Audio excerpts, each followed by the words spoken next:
नफरत है वह यूं ही नहीं है। उस दौर में भी जब बाबा साहब ने हिंदू कोड बिल ले आया था, यही हिंदू महासभा के लोग, यही आरएसएस के लोग दिल्ली के रामलीला मैदान में बाबा साहब का पुतला दहन किए थे। और हमारे देश के प्रधानमंत्री वह कहते हैं कि हम जो है बाबा साहब को सम्मान देते हैं।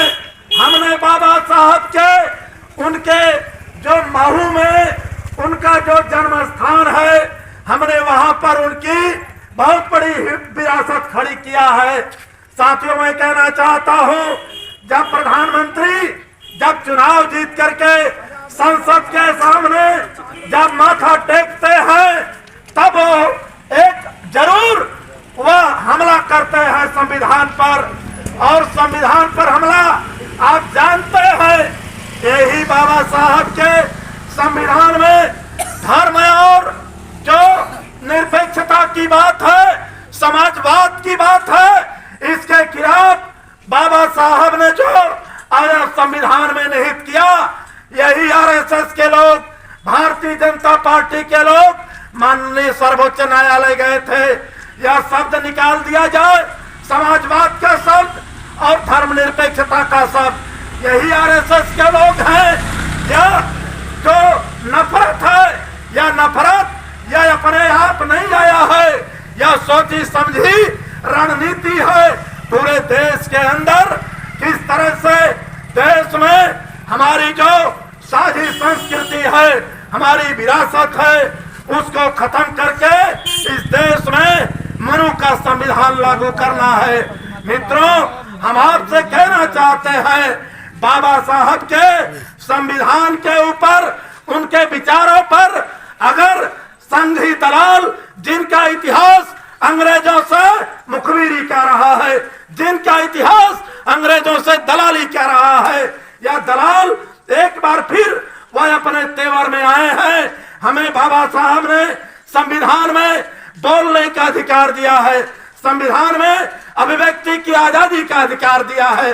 हमें हर गांव में, नुक्कड़ पर, चट्टी पर, चौराहे पर बाबा साहब के संविधान को, बाबा साहब की रोशनी में अपने संघर्षों को, जिन्होंने अपमान किया है बाबा साहब का, हम जनता को, हमें गोलबंद होकर के इनके खिलाफ मुकम्मल आवाज बननी होगी। साथियों, बाबा साहब के बारे में जो लोग कहते हैं बाबा साहब किसी एक समाज के नेता नहीं थे, बाबा साहब पूरे मानव समाज के, उत्पीड़ित समाज के, दलित और तमाम वंचित तबके के लोग, माइनॉरिटी के लोग, महिलाओं के पक्ष में उन्होंने अब अधिकार दिया है संविधान में।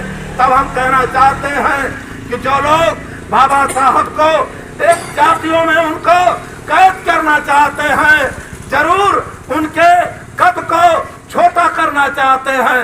बाबा साहब ने समाज के, पिछड़े समाज को, दलित समाज को, महिलाओं को, सारे लोगों को उन्होंने संविधान में हक दिया है, अधिकार दिया है। हम आपसे अपील करेंगे, यह भारतीय जनता पार्टी की सरकार हमारे हक पर, हमारे अधिकार पर, हमारे आरक्षण पे, सब चीजों पे डाका डाल रही है।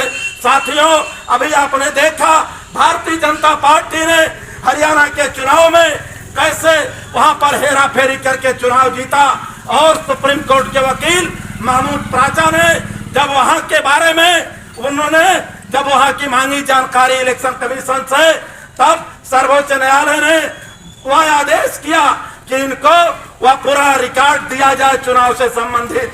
तब जानते हैं मोदी सरकार ने चुनाव के नियमों में वह फेरबदल किया है कि अब किसी भी व्यक्ति को वह जानकारी नहीं दिया जा सकता है, बूथ से संबंधित, वोटिंग से संबंधित जो भी वीडियो है, ऑडियो है और वेबकास्टिंग की जो रिपोर्ट है वह नहीं मिल सकती है।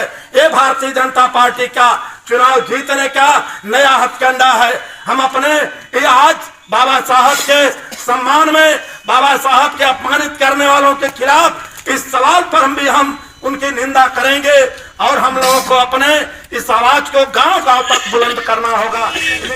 बाबा साहब